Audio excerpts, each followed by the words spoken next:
Hello, your mind is a gift that God has given you, and your mind is very powerful. Your mind is so powerful that it is written concerning you that as a man thinketh in his heart, so he is. It is what you think about, it is what you see in your mind, that is what you become. Now, listen to me. I don't know your family pattern. Your family pattern may be so horrible and you don't even want to talk about it. But hear me. Close your eyes and open your mind and see yourself in a very beautiful and loving pattern. And loving pattern is how you see yourself in your mind. That is what you will become. Don't let your bad background put you at the back. There was a man called Jephthah in the book of Judges chapter 11. His mother was a prostitute. And so the children from his father's wife, when they grew up, they threw him out of the house. Jephthah actually left the house, but Jephthah went to develop himself. It was when Jephthah developed himself that there was a problem in that so-called his family house, that the elders needed to call him to come and help them destroy the Amorites.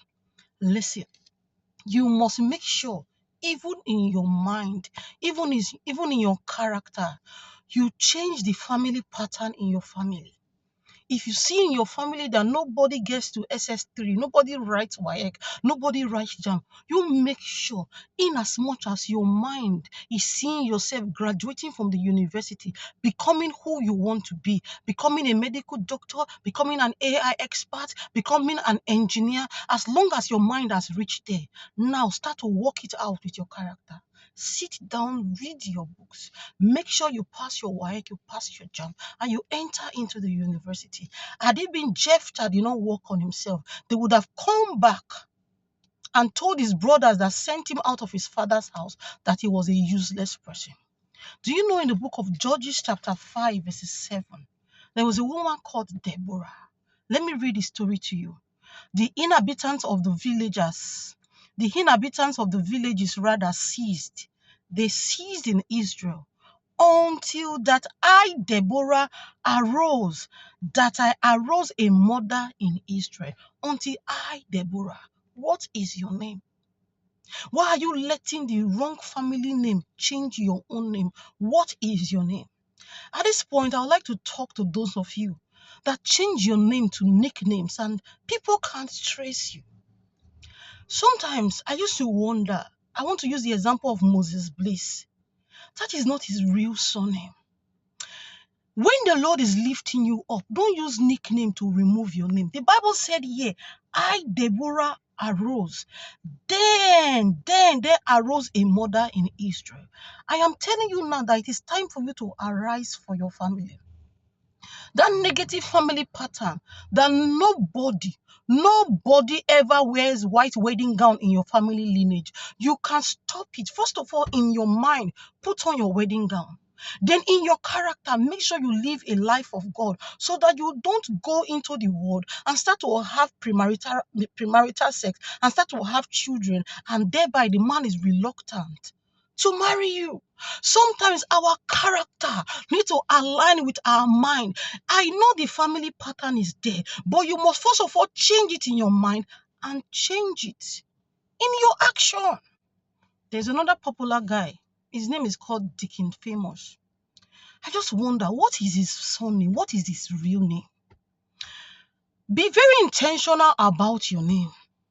Even if you want to add a nickname, a label name to your name, still also put your full name under it. Let people know your name, because the Lord had to change Abram to Abraham. The Lord had to change Saul to Paul.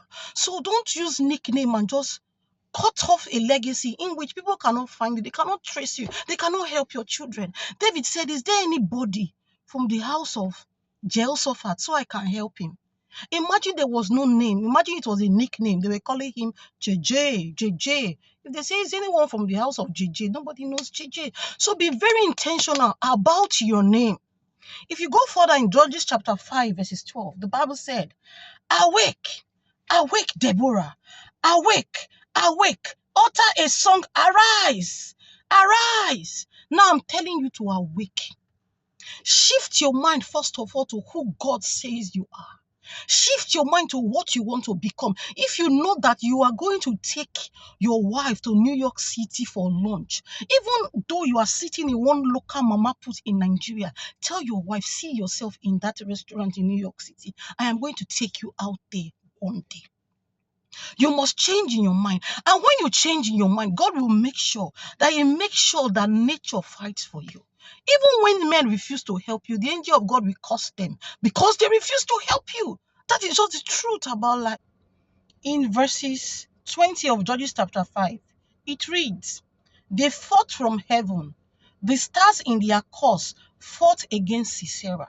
When you make up your mind to stand for something positive and for your destiny to be colorful, even the stars will fight for you. The Bible recorded here in verse 20 that the stars fought against Sisera.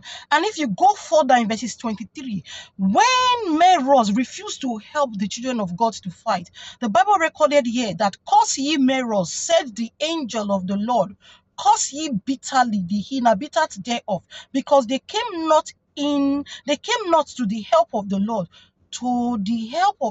against the mighty. When you set yourself to have a name, when you awake, the Lord will cause nature to fight for you. The Lord will cause humans to fight for you. And if humans don't fight for you, the Lord will cause those humans. So I need you to look at that family pattern that you don't like and begin to rebuke it in the name of Jesus.